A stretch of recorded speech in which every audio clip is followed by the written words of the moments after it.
Hi, welcome to Adam Nugent's Rosenberger. It's March 14, 2024. We're looking at my battery, which is can change from series to series parallel, and it's uses what I like to call delta wave. And we're gonna look at it real quick here. Okay, so it's got two rails here and then multiple rails here. These are gates, kind of like your blinds. When you pull the blind, it moves over. So this one, so let's go to.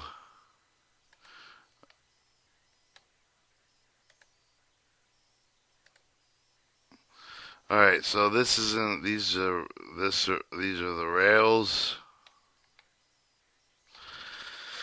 These gates open up straight, and then then you have say this is 1, 2, 3, 4, 5, 6, and 7 parallel battery gates without closing. So you have 7 cells, and then so we have 7 cells that are adjustable. The battery acid goes through the gates. The gates close or open, and then on the top walls, these little squares they fold down. So then you'd have 3 different cells in each one of these in each series gate. So now you have um, 21 gates. This one has one, two, without both the ends, which is two, three in the middle, three for each one in between the ends. So we'd have 17 gates, 17 cells. Now we're going parallel with it. So we did parallel. Now we're doing series parallel, and this is just what it looks like. The rectangulars fold down, so they would be going this way or this way in between the gates when the gates close.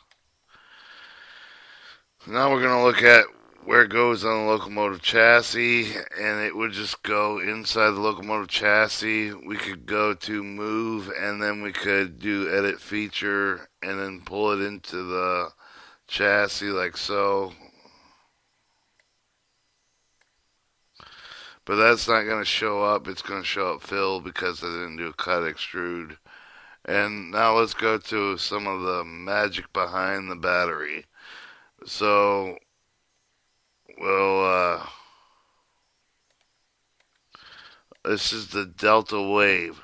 So the battery fluid is going in between the gates. These ones fold down.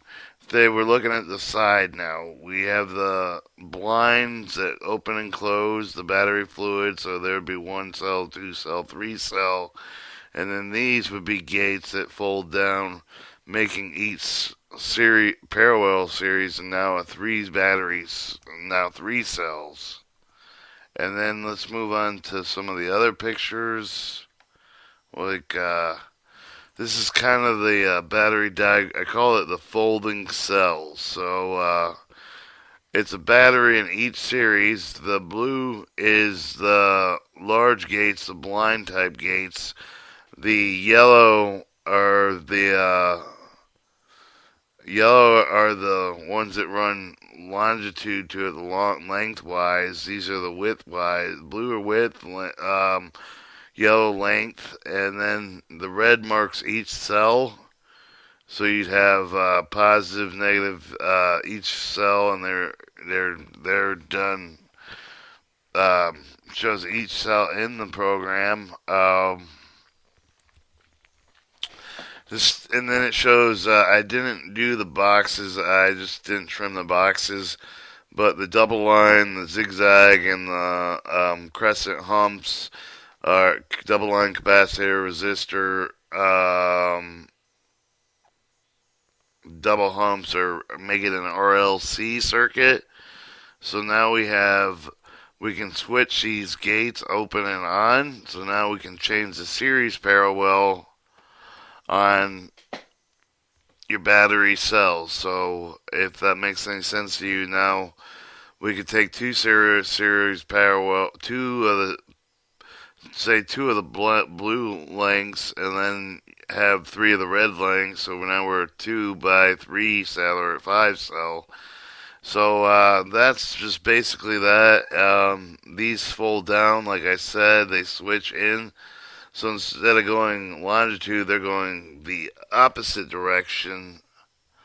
And then we'll move on to that we saw. Alright, this is good for dynamic braking resistor grids.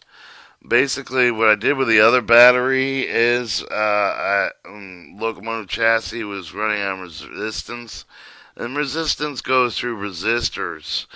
But this one can also serve the same purpose as having an extra battery or different series and cells changeable within a knife switch. So this one shows braking resistor grid, resistor armature, graduated volt, shunt, and field.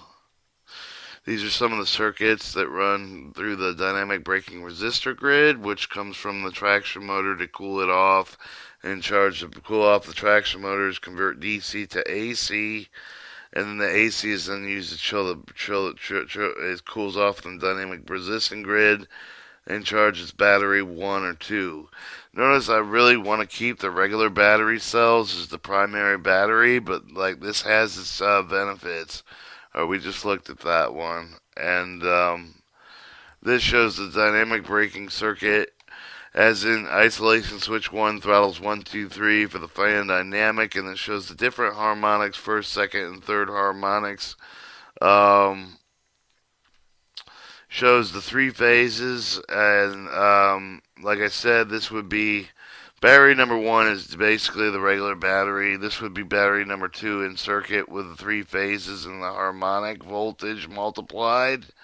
And then you have your moto come out limiting switches for your dynamic brake, so that controls your brake voltage to the dynamic braking resistor grid, which is also helps with throttle and dynamic brakes in a way for the most graduated and electricity and also braking. So here's the voltage multiplied in the third harmonic, first harmonic, second harmonic, and then the discharge is the X battery charge base is 1/3, 1/2, 1 square root of 2, and the discharge is less than the battery charge bias of 1 square root of 2. Let's see if I have any other ones. No, I think that's all there is. So once again, we can shut off cells and we can add cells by simply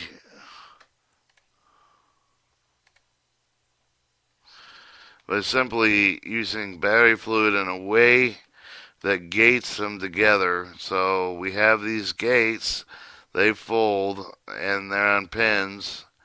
I was gonna do a ratchet. These are gears, and then this is gonna be a rat. Let's go to.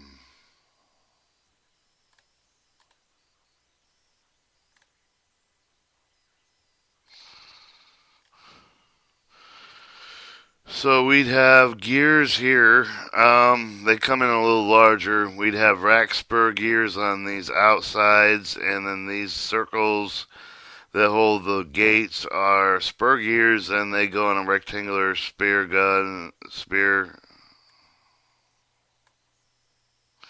Actually, I don't want to do that. I just want to finish the video. So these fold down this way, and then so now we have 3 cells in each one, or you could have a single cell. So that's the magic of my multiple battery changing series parallel to parallel gates in a battery cell for a locomotive chassis. And I think that's good. We went through the Autodesk. went through the SolidWorks. I might do a video paper on it if that doesn't explain it.